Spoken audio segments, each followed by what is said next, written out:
ایک بھائی نے کہا کہ لوگ امام حضرات کے سامنے وضو غلط کر رہے ہوتے ہیں، نمازیں غلط پڑھ رہے ہوتے ہیں، لیکن وہ ان کو کوئی نہیں ٹوکتے، کوئی نہیں سمجھا رہے ہوتے، نہ کوئی فرض علوم وغیرہ سکھاتے ہیں، اور بس کرامات وغیرہ اپنے بیانات میں بیان کرتے رہتے ہیں، کیا حکم شرع ہوگا؟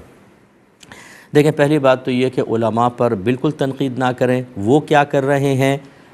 یہ ان کی ذمہ داری ہے، انہیں خود اپنا احتساب کرنا ہوگا، اور ہو سکتا ہے وہ کسی صحیح مصلحت کی بنا پر کوئی کام کر رہے ہوں۔ عوام الناس جب اپنے بڑوں کا اور اہل علم کا احتساب کرنے کی طرف آتی ہے تو چونکہ وہ حکمتیں آپ کے پیش نظر نہیں ہوتیں، وہ علم کے درجات آپ کو حاصل نہیں ہوتے جو ان کے پیش نظر ہیں یا ان کو حاصل ہے، تو مسٹیک کے، غلطیوں کے امکانات ہوتے ہیں اور انسان گناہ گار ہوتا ہے۔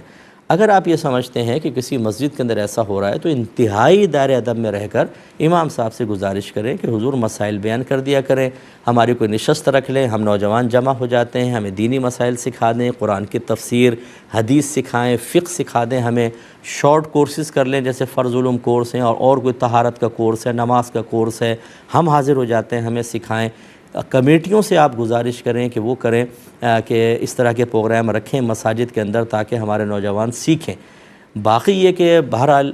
میں تو اپنے بیانات میں عرض کرتے رہتا ہوں، علماء کی اپنی ذمہ داریاں ہوتی ہیں، جو ہمارے سنجیدہ اور بڑے علماء ہیں وہ بالکل وہی کام کرتے ہیں جو شریعت ان سے طلب کر رہی ہوتی ہے، لیکن ہزارہا ایسے بھی ہیں کہ جو واقعی بس صرف کرامات کی طرف ہی توجہ ہے۔ لوگ کیا کیا گناہ کر رہے ہیں، نوجوانوں کو کون کون سے چیلنجز کا سامنا ہے، کن کن برائیوں کی نشاندہی کر کے ان کے حل بتانے ہیں، اس کا ان کو شعور نہیں ہوتا، وہ اپنی ہی مرضی سے بیان کرتے ہیں۔ مینٹلٹی میچ نہیں ہو رہی ہوتی، کیمسٹری میچ نہیں ہو رہی ہوتی، سامنے بیٹھے ہوئے شخص کچھ اور چاہتے ہیں، ہم اپنی ہی بس مرضی کے بیانات کر رہے ہوتے ہیں۔ اس کا ہم نے نتیجہ دیکھا ہے کہ 20 سال تک لوگ بیان سنتے رہتے ہیں مسجد میں آ کر، کوئی تبدیلی نہیں آتی، نہ کچھ سیکھنے کا موقع ملتا ہے۔ یہ یقیناً ایک صاحب منصب کے لیے میدان محشر میں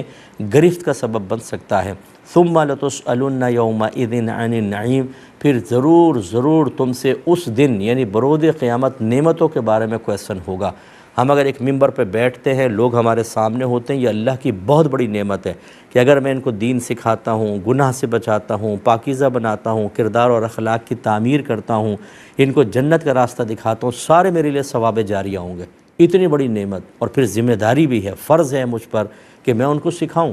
اور نہیں سکھاؤں گا تو میدان محشر میں پھر اللہ تعالیٰ گریف فرمائے گا۔ لیکن بہرحال میں آپ سے گزارش یہی کرتا ہوں عوام سے کہ علماء کی آپ گریف کی طرف نہ آئیں، ہاں دائرہ ادب میں رہ کے اگر محسوس کر رہے ہیں تو گزارش ضرور آپ کر سکتے ہیں۔